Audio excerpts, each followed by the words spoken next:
Flowey Is Not a Good Life Coach by unrestedjade.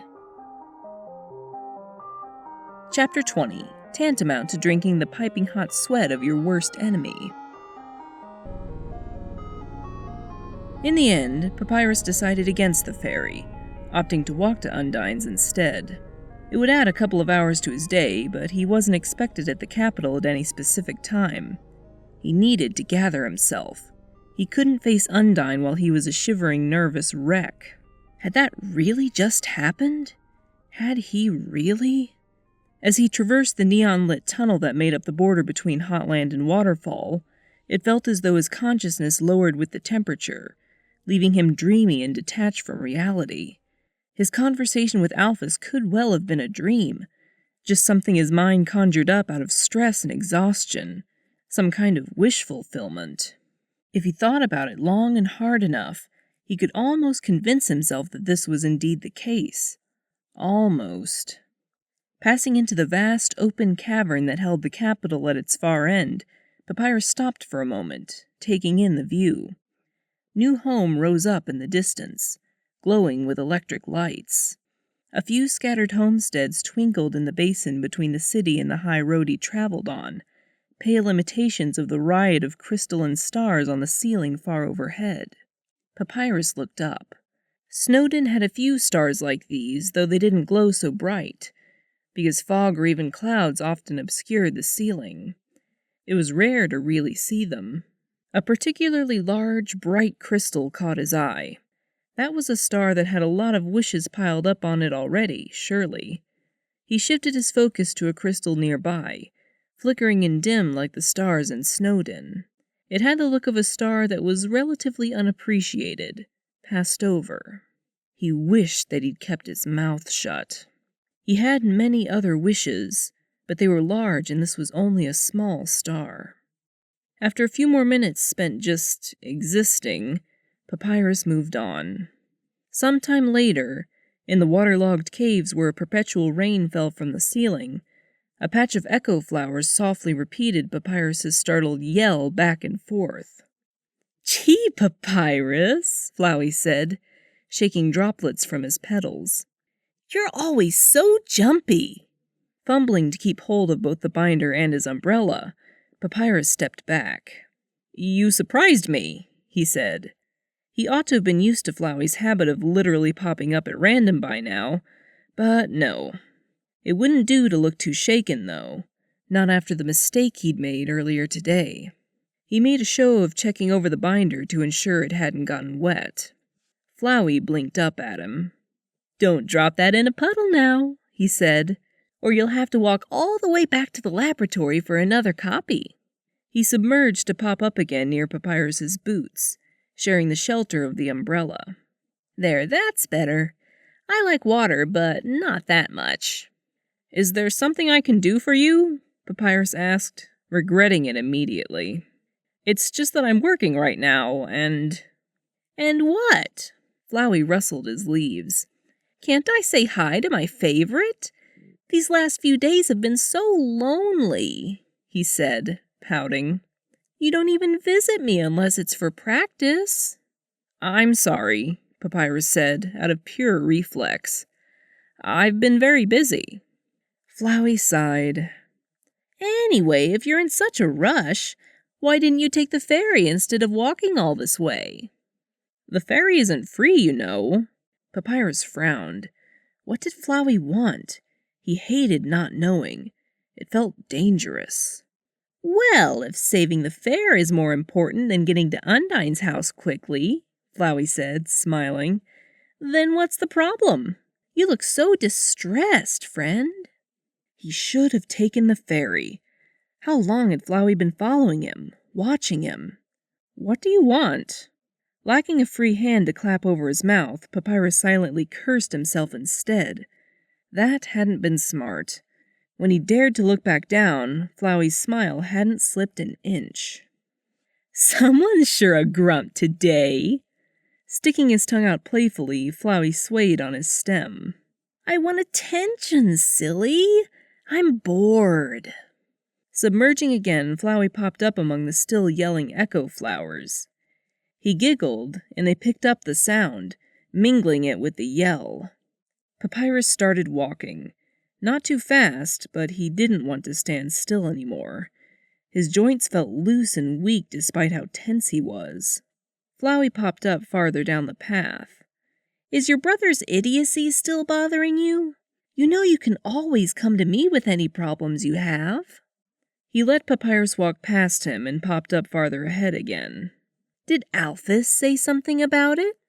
Papyrus managed to keep his face neutral, but a slight stumble betrayed him.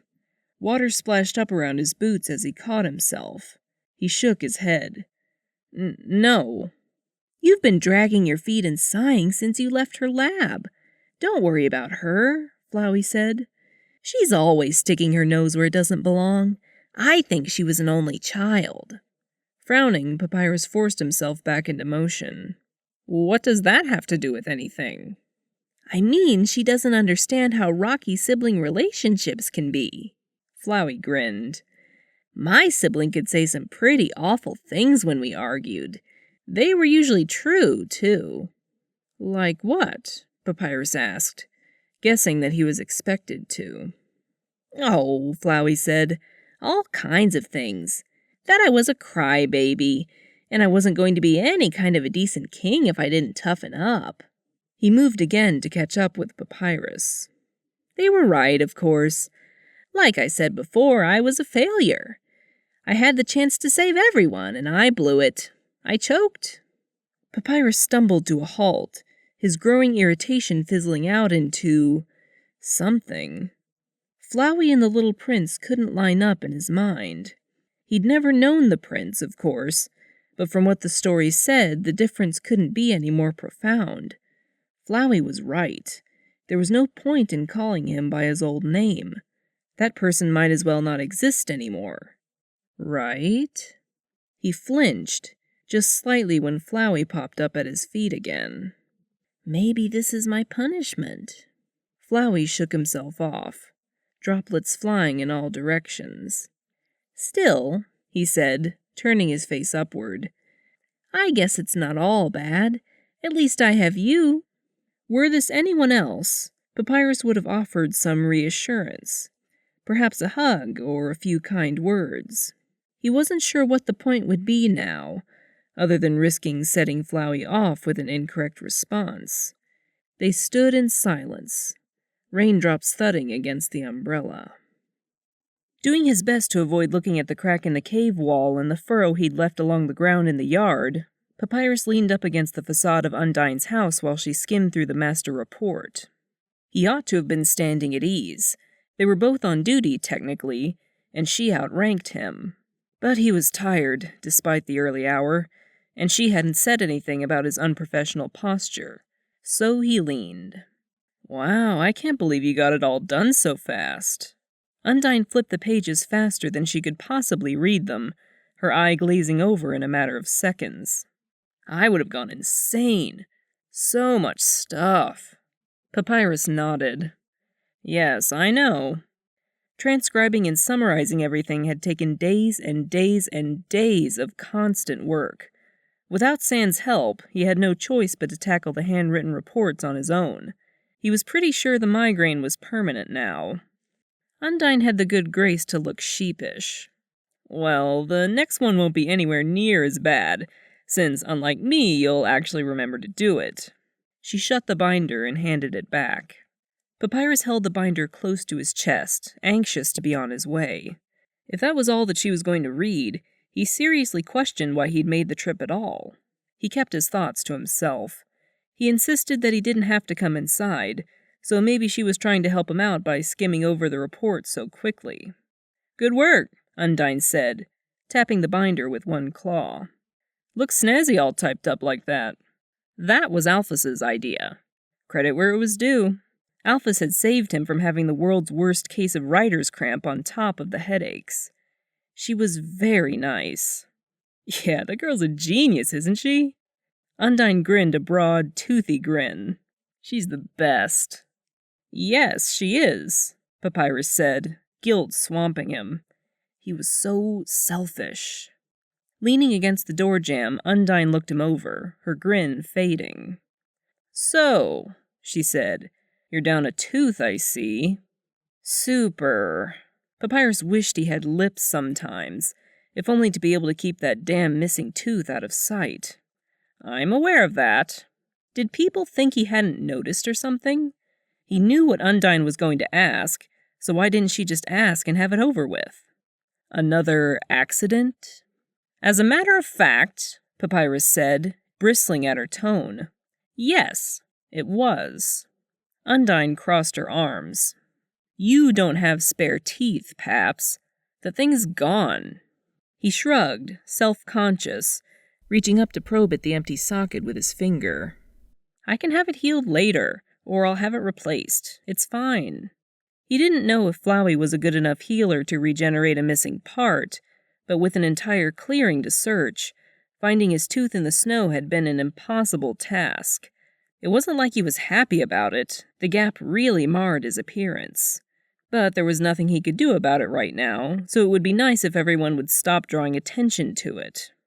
"You know," Undyne said, "this all started around the time you joined the Royal Guard. I can't help but feel kind of responsible for you." She scowled, fins twitching. Papyrus shook his head. "It's not your fault at all," he said. "Besides, my magic has been getting a lot better recently. No outbursts for almost a week." He was actually rather proud of that. The more frequent practices were hard work and painful, but it was paying off. Undyne wasn't as happy to hear the news as Papyrus had hoped. She frowned. "Yeah, so how come these scuffs are fresh?" She stepped forward, reaching out to touch a scrape on his cheekbone. Papyrus dodged away from her hand. "I'm running behind," he said, aiming for the mouth of the cave. "I need to go." He took off at a brisk walk. Behind him, there was a swish of something being swung through the air, faint green light reflected off the cave walls. A feeling like syrup trickling into his joints passed over him, and Papyrus was all at once unable to take another step. He stood there, disbelieving. She'd made him green, without even asking. How dare she? "Undyne, let me go!" She couldn't just keep him here when he'd made it clear that he wanted to leave. That wasn't right. Undyne walked around to stand in front of him. "Not until you tell me the truth." Oh, this was ridiculous. "Undyne," Papyrus repeated, his chest tight. "Let me go." "Papyrus," Undyne said, her fins drooping. "I'm your friend. Come on, you're really starting to freak me out." Struggling against a green attack was pointless. Papyrus was going to have to wait out its effects. If he could hold out for just a few seconds, he'd be able to get away. She wouldn't catch him off guard a second time. He glared at her, jaw clenched. They stared each other down for several seconds. Summoning a spear, Undyne drove the point into the ground, leaning against the shaft for support. "Gerson told me all that magic explodey shit isn't random. What's going on that has you acting like a war vet on a bad day, huh?" Of course, it had been too much to hope that the old man would keep quiet. Papyrus ground his teeth, wondering how it was even possible to feel betrayed by a stranger. By his estimate, Undyne's green was half spent. He just needed to wait. Undyne was getting impatient. "Guardsman, I order you to speak." "Oh?" Papyrus shook, his magic simmering beneath the surface for the first time in days. The second he wasn't green anymore, he was leaving this cave, even if he had to trample over Undyne to do it. "I thought we were friends, Captain." That hit the mark. Undyne blinked, standing up straight and letting the spear dissipate. "You won't talk to me as a friend, so what choice do I have?" "Well, as my commander," Papyrus snapped, "you have no right whatsoever to ask about my personal life, so you can take your order and... He faltered, furious but unsure how to proceed from here. "And shove it!"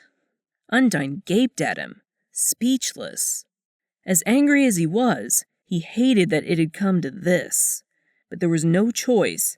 Any further weakness on his part would end in disaster. Undyne wasn't careful the way Alphys was, as she was proving right this minute. He shifted experimentally, feeling his boots slide a fraction of an inch along the ground. Just a little bit longer. Recovering from her shock, Undyne laid her hands on Papyrus's shoulders.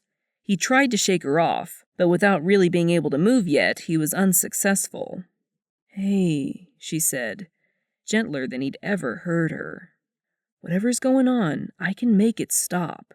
I swear it, Paps." The green was weak enough now that he could break free, but Papyrus didn't make his move right away. She would be ready for that. As calmly as he could, he formed a small bone in his hand, feeding it with blue. Undyne squeezed his shoulder. He couldn't feel it, but he could hear her claws squeak against the metal of his pauldron. She smiled, encouraging. He smiled back, tentative and believable. "Thank you," Undyne said, sighing. "I promise I'll do whatever I have to, okay? You can tell me." Relief smoothed the lines from her face. Papyrus lifted his hand, unhurried, and pressed the blue attack into her chest. He kept his hand in place as the attack took effect, and Undyne sank to her knees. "What?" Undyne strained against the blue, the tendons in her neck bulging with the effort. "Papyrus!" "It doesn't feel very good, does it?" Papyrus asked, split between guilt over what he was doing and rabid anger over what she had done to him. He pushed his palm against her chest, fingers splayed out, feeling for her soul. He wasn't nearly as good at this as Sans was. It was a rotten thing to do in any case, but he needed time to get to the ferry. There. Down. Undyne cried out as she was crushed downward, her head striking the ground with a sharp smack that made Papyrus wince. That was a lot harder than he'd meant to pull. He checked over her to make sure she hadn't been hurt. "Can you breathe okay?" Her head jerked slightly, trying to nod. "Yeah," she wheezed, staring straight up at him with a wide eye. "What's the—" "Don't ever do that to me again," Papyrus said. He straightened and stepped over her. Once he reached the end of his range out in the larger cavern, he broke into a sprint for the ferry landing. He didn't hear footsteps behind him, or shouting, even as the ferry slipped away down the river. Hopefully Undyne was all right. It was irresponsible to leave her alone like that, in case he really had hurt her while she was blue. Pulling out his phone, Papyrus sent a quick text to Alphys. It wasn't ideal, but someone had to check on her, make sure she was okay. He sighed and stared down, unfocused into the black water. Today was a mess. Perhaps his luck would improve when he reached the capital. He wasn't sure how it could get any worse. New Home was even larger and louder than Papyrus remembered. The giddy sort of overstimulation he usually felt when he visited the capital twisted sharply, more than he could process. Now and then he ducked into an alley or a quiet archway to get away from too many monsters making too much noise, venturing out once again when the shaking stopped. Every jostle against him as he made his way through the narrow streets made him flinch. An unexpected shout or slam of a door was enough to send his magic zinging through his bones, a full-body itch. Once past the checkpoint and up the stairway, the high road leading to the castle was, thankfully, all but deserted. Up here, the din of the city was reduced to a dull buzz. Papyrus looked over the parapet as he walked, admiring the view. New Home's sea of tall stone buildings was impressive, far beyond anything found in a frontier town like Snowden. It was dizzying to contemplate thousands of monsters all living together in one place like this. The smell of thousands of monsters all living together in one place was also dizzying, but up on the high road the breeze carried most of it away. Papyrus had never been to the castle before, and had no idea what to expect. Still, he was a bit surprised when the guards merely gave him directions and let him by. The king was so widely beloved that perhaps there was no need for any real security measures. On the other hand, King Asgore was the most powerful monster in the underground. Maybe he just wasn't worried about those sorts of things. Though nothing like the crowded streets below, the castle was far from empty. Staff and visitors alike went about their business, their numbers thinning out as Papyrus moved further in. By the time he reached the courtyard leading to the royal apartments, a house built into the greater structure of the castle, he was alone. Bright lamps overhead lit the courtyard with dazzling intensity, serving as artificial sunlight for the golden flowers that grew all around.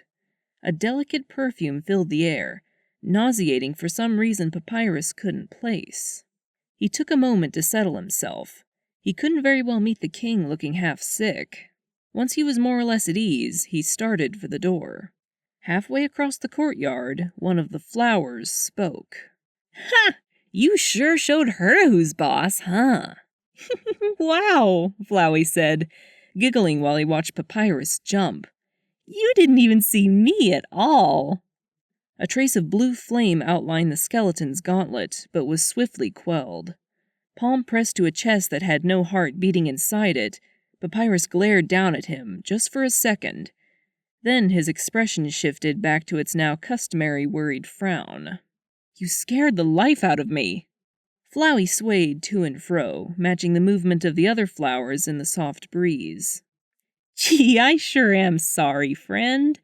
I just wanted to wish you luck before you met with my father." He bobbed on his stem. "Isn't this neat? He'll like you, Papyrus. You're sweet and you're earnest. He eats that right up." Flowey hadn't decided on Papyrus's ultimate career path yet, but gaining approval would only make whatever it turned out to be easier when the time came. It would be no trouble at all for his favorite toy to get the king wrapped around his bony finger with that innocent angel act of his. Asgore was even needier than Papyrus, as remarkable as that seemed. Poor old Dad, all alone. "Oh," Papyrus said, the lights of his eye sockets flickering briefly. Had he forgotten who Flowey was, had been already? Papyrus wasn't precisely stupid, or at least he wasn't stupid in the common, boring way that most people were. He just couldn't keep too many thoughts in his head at once. It added to his charm. He stood there with a finger laid against his mouth, thinking so hard that Flowey half expected him to blow a fuse. "Why do you keep bringing that up?" "Well, how about that? Always another surprise." "Papyrus, gosh, that's a little insensitive," Flowey said, utterly delighted. The delight faded as he realized he didn't have a ready answer to the question. "Well," hunkered down among the other flowers whose blank faces turned up, unseeing to the light, Flowey studied his favorite toy. Papyrus returned the stare, face closed off, back straight. "Because I want you to remember how I ended up this way, friend," Flowey said, the words ringing hollow even to him. "Your little family drama shouldn't distract you. Being ready for the next human that falls down is more important." Did Papyrus look disappointed? Flowey was having trouble reading his expression, which was wonderful, naturally, but whatever. Flowey shook some of the pollen off himself. He hated this place, all these stupid flowers everywhere. "I was trying to get home. I can't remember if I wanted my parents or if I just wanted to crawl into my bed." He smiled. "This was as far as I made it.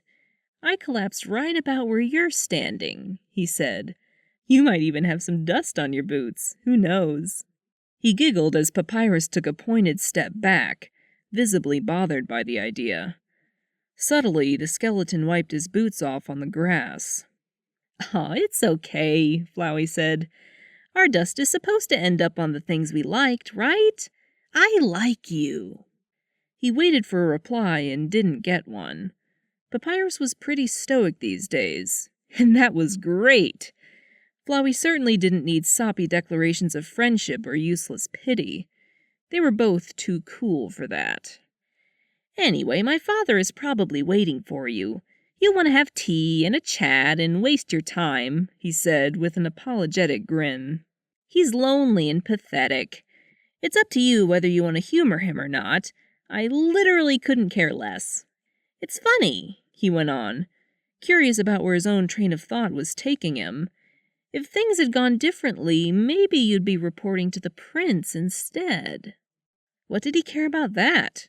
He didn't. Not that it mattered, anyway. I'm sorry. Papyrus's voice was little more than a whisper. Flowey glared up at Papyrus. He'd gone to so much trouble to make Papyrus tougher, and it was working for the most part. So why wasn't he annoyed when Papyrus looked at him this way, all soft and understanding and weak? Why did he make the effort to get this reaction in the first place? To drink in as much of the idiot's compassion as he could? It was worthless. Stupid. He wanted to needle Papyrus about Undyne some more, but now he was out of the mood. That had been such a treat to watch, too. Well, maybe later, when he wasn't so off. It doesn't matter, Flowey said. Having no more to say, he retreated underground. He spent more than enough time in this place as it was. Papyrus really couldn't take much more today. It was tempting to leave the binder on the doorstep, find some neglected corner of the castle, and take a nap. Anything to be alone for a while, and preferably unconscious. But he had a job to do. He needed to pull himself together. He could do this. After a few deep breaths to steady himself, Papyrus marched up to the oddly ordinary-looking door and knocked. The figure who answered filled the doorway all the way up to the lintel. Higher if Papyrus counted the horns. Wearing a tatty old sweater and jeans that appeared to be made of half a dozen smaller pairs, was the king of all monsters. King Asgore smiled down at him, fangs glinting in the light. "Well, howdy." His deep voice didn't echo off the courtyard walls so much as it filled the space entirely. Papyrus had seen the king from a distance on several occasions, as most monsters had. Asgore was much, much bigger up close. But for all the fangs and claws and size, there was nothing threatening about him. He was like a big marshmallow with fur. Or Santa, Papyrus's mind supplied out of nowhere. This entire day was getting to him. Hi, Papyrus shifted his weight back and forth, absolutely at a loss. I have the master report here for you, Your Majesty, he added hastily. That probably wasn't the way to talk to royalty, but he was stressed out and distracted. Honestly, he was a little awestruck, too. Managing to make a patched-up sweater with Mr. Dad Guy written across the front look regal was an impressive feat. If the king's next words were to order him to jump off the ramparts, Papyrus would probably be halfway to the ground before it occurred to him to refuse. Fortunately, the king didn't tell him to jump off the ramparts. Instead, he scratched his bearded chin for a moment in confusion. His ears pricked up, or rather they drooped slightly less. Oh, you must be Papyrus, then. He hadn't even introduced himself. God! Yes, that's me, Papyrus said, with a lame little wave. He had better social skills than this. Why was he so flustered? After the day he'd had, this part should have been easy. Are you all right? The king asked, looking over Papyrus's face. Did something happen on your way here? What was he? Oh. No, I'm fine, really. Just slipped on some ice. You know how Snowden is. It really was a thin story. The king smiled. Oh, quite. I've had a few spills that way myself. Luckily, I have more padding than you do. He laughed. Papyrus nodded, feeling slimy for how readily the king had believed him. A soft glow wreathed the king's hand. If you'd allow me. There's nothing I can do about the tooth, I'm afraid, he said, but those scrapes look rather uncomfortable. Seeing no reason to refuse, Papyrus allowed the king to heal him. Thank you, he said, as he felt the cracks mend and bruises fade. He'd gotten used to carrying minor injuries most of the time, and the sudden easing of pain left him feeling oddly light. It is no trouble at all. King Asgore waved off the thanks. So, Undyne's told me about her new, was it scribe or clerk? He tilted his head to one side, still smiling patiently. Stamping down the urge to just throw the binder and run, Papyrus nodded. A second later, he realized that he hadn't answered the question. Clerk, he said, mouse timid. Undyne. He really did hope she was all right. That said, he was well aware he was probably bone meal when she caught up with him. He'd attacked her, and that hadn't been friendly sparring or a prank. She had to be absolutely livid. "I'm amazed it took her this long to scheme her way out of her paperwork," Asgore said, pulling Papyrus from his worrying. "But look how rude I'm being, keeping you out here on the step when you've traveled all this way. Come in, come in." He stepped aside, laying a broad hand on Papyrus's back. Okay," Papyrus said, as he was more or less scooped into the house. Even if he hadn't walked, he'd have simply slid across the threshold, pushed forward by inexorable hospitality, and a hand that could snap him like a dry twig if its owner weren't so studiously gentle. Asgore shut the door behind them. "I just put the kettle on a few minutes ago. Please, make yourself at home while I fix us some tea, eh?" Humming to himself, the king ducked under the archway, that had years' worth of scratches and dents in the woodwork at the top, and disappeared into what Papyrus assumed was a kitchen. Anywhere but in the heart of the castle, the king's living space would have passed for a nice but ordinary house, painted in pale shades and simply furnished. The only thing that stood out was its relative size. The entry foyer Papyrus stood in was nearly as big as the first floor of his own home. It seemed too big for one person, even a monster as large as the king. But then it hadn't meant to house a family, hadn't it? The scent of golden flowers prevailed here, too, turning his non-existent stomach. Papyrus wondered why he hadn't realized the connection right away. He knew this smell. It just hadn't been this strong before. One flower, rather than hundreds. The hallway leading off to the right looked like the private areas of the house, bedrooms and such, so Papyrus went left into the perfectly normal living room. Humming and the general clatter from the kitchen signaled that the king was still busy with the tea, and Papyrus felt a little twinge of curiosity despite himself. Setting the binder on the dining table, he moved around the room, taking stock of everything. He wondered at the single armchair by the fireplace, while the table was still arranged for 4.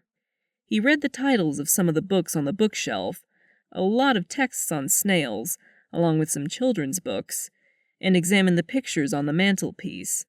Various monsters smiled out of the frames, some in black and white and faded with age, some colorful and recent. There was even a picture of Undyne as a teenager, grinning from fin to fin, her skinny chest puffed out as she flexed. And there, at the center of the mantelpiece, was a picture that froze him in place. The photograph was blurry and degraded, and wasn't the right size or shape for the frame it was in. The white borders around the film showed. On the wide lower border, someone had written the date, long before Papyrus's time, and the spitting image. Papyrus had no idea what that meant, but it didn't matter. What mattered were the people in the photo. 2 children sat on the front step of this very home in matching striped sweaters, though that was all that matched about their appearances. Papyrus had seen pictures of humans in magazines, and the child on the right was undoubtedly a human. It gazed at the camera with a placid smile. It had looked at the flash, in fact, and had red-eye as a result. It clasped hands with the child on the left, who'd been caught in mid-laugh, his eyes screwed shut and small fangs bared in a grin. This child bore a remarkable resemblance to King Asgore, and there was no question as to who it was. "Beautiful, aren't they?" Papyrus jumped, whirling to look up at the king, who had appeared at his side without a sound. How could anyone that big be that sneaky? "Sorry," Papyrus stammered, unsure why he was apologizing. It wasn't like he'd been caught snooping through the cabinets or anything like that. King Asgore laughed. "No need for that," he said, turning his attention to the photograph. "I have this picture out because I like it, and when other people see them, it feels like they're a little closer, somehow." He smiled and shook his head, long ears dragging across his shoulders. It doesn't sound very sensible out loud. Soon enough, Papyrus found himself sitting at the table with the king of all monsters, staring down at a floral-patterned chip mug of golden flower tea. Out of context, the aroma was probably nice. As it was, he didn't know how he'd possibly be able to drink it. Blowing on his own tea, the king looked over the report, turning the pages delicately with thumb and forefinger. A pair of reading glasses was perched on his snout, comically small for his face. "This is really quite impressive," he said. "Much more readable than usual. I could get used to this." "Thank you, Your Majesty." Papyrus caught himself tapping his fingertips against his mug and stopped. The king made a dismissive gesture. "Please, Asgore is fine." He reached up to tap his head, with its conspicuous absence of a crown. "Here I'm off duty." Papyrus was in no way prepared to be on a first-name basis with the king after 15 minutes. Meekly, he nodded. That seemed to please the king well enough. "Undyne speaks very highly of you," he said, still skimming the report. "And yet she seems somewhat conflicted about recruiting you. I must admit I find it odd. She's not one to waver once she makes a decision." He glanced at Papyrus over the top of his glasses, but didn't stare. Soon enough, he'd gone back to reading. "To be honest," Papyrus said, gripping the mug tightly, "I wish she'd told me no. Not that I'm ungrateful, but I'm not sure I'm cut out for this." He wasn't sure why he'd spoken so candidly when it would have been easier to act confused or disinterested. Today was the day his stupidity got the better of him, apparently.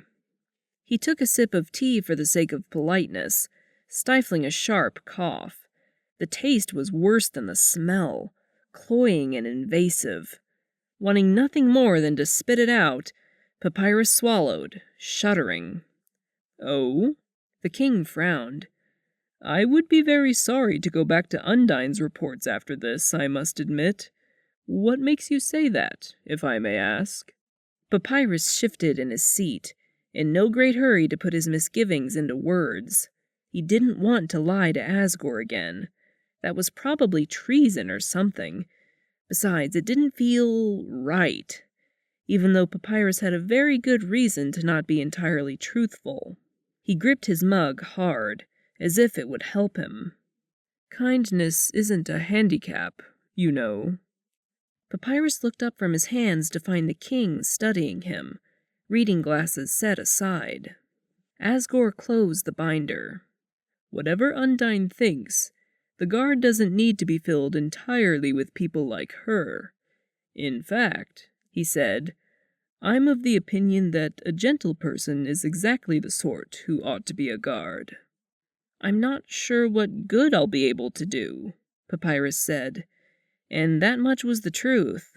As matters stood now, he could put everyone around him in danger, as he'd done to Alphys this morning. Even if he completely regained control of his magic, there was always Flowey to consider. Frowning, Asgore leaned his chin on his clasped hands. "Could you tell me," he said, "what made you want to join the Royal Guard? I'm told you were very persistent." Papyrus really didn't want to answer that. His reasons had been so selfish and shallow.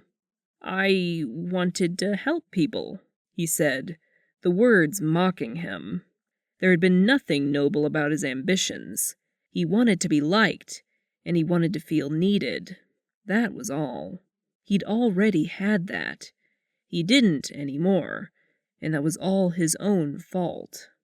"You don't have to be at ease with violence, even as a guard. On the contrary," the king said, looking his true age, if only momentarily, "it's not something to be relished." That didn't make sense. Aside from what crime existed in the underground and the odd disaster, the Royal Guard existed mainly to protect monster kind from humans. A guard had to be prepared to do what was necessary. Papyrus didn't want to hurt anyone, not even a human. Capturing one was acceptable, if it meant everyone could leave the underground, but that wasn't how it worked, Was it? If it was, then surely the king would have 6 humans living with him in the castle. He didn't.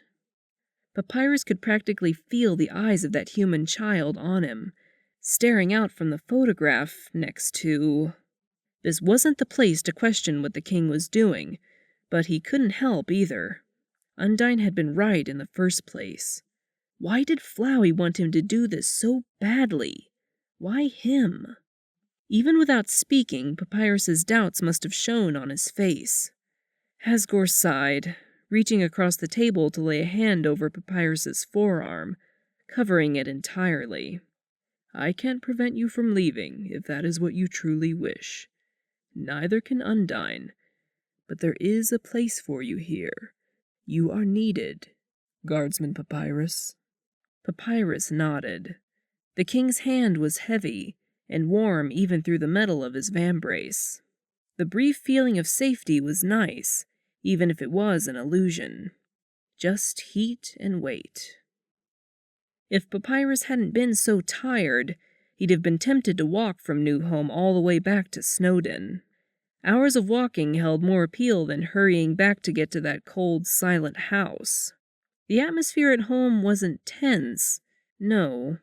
It was a total absence of tension. A vacuum. No chance of reconciliation. No hope of a better outcome. Just Sans ignoring him completely, as though it hurt to even look at him.